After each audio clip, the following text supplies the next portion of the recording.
السلام علیکم۔ آج کے دور میں بھی ایسے جاہل لوگ موجود ہیں جو امام کعبہ کو بھی صحیح العقیدہ نہیں سمجھتے، جو امام کعبہ کو بھی بدعتی سمجھتے ہیں اور ان کے پیچھے نماز پڑھنے کو بھی جائز نہیں سمجھتے۔ ایسے ہی جوہراء میں سے ایک جاہل ہے راشد محمود رضوی۔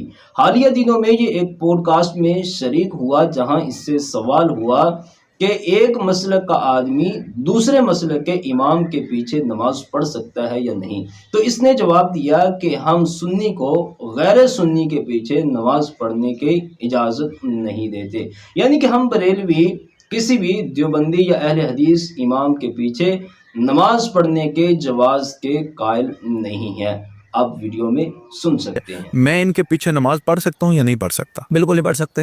نہیں پڑھ سکتا۔ ہم کسی سنی کو کسی غیر سنی کے پیچھے نماز پڑھنے کے جواز کے قائل پھر نہیں۔ اس سے کاؤنٹر کوسچن ہوا کہ جب آپ مدینہ میں جائیں گے، مکہ میں جائیں گے تو وہاں کیا کریں گے؟ وہاں تو بریلوی سنی امام نہیں ہوتا۔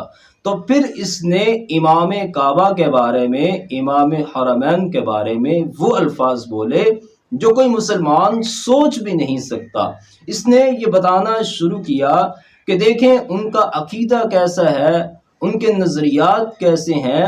اس کی باتوں کے مطابق، اس کے جواب کے مطابق امام کعبہ کا بھی عقیدہ صحیح نہیں ہے، امام کعبہ بھی بدعتی ہیں، اور اس کے نظریات کے مطابق استغفر اللہ معاذ اللہ مصلی رسول پر آج بدعتی لوگ مسلط ہیں۔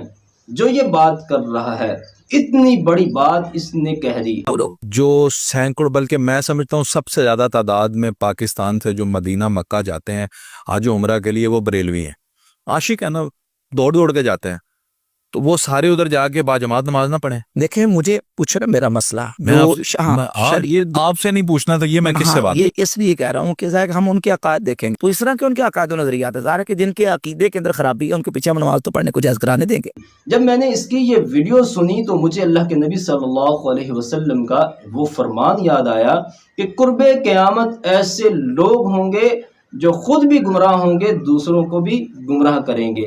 ان سے سوال کیا جائے گا، ان کے پاس علم نہیں ہوگا لیکن وہ فتویٰ دیں گے، خود بھی گمراہ ہوں گے اور دوسروں کو بھی گمراہ کریں گے۔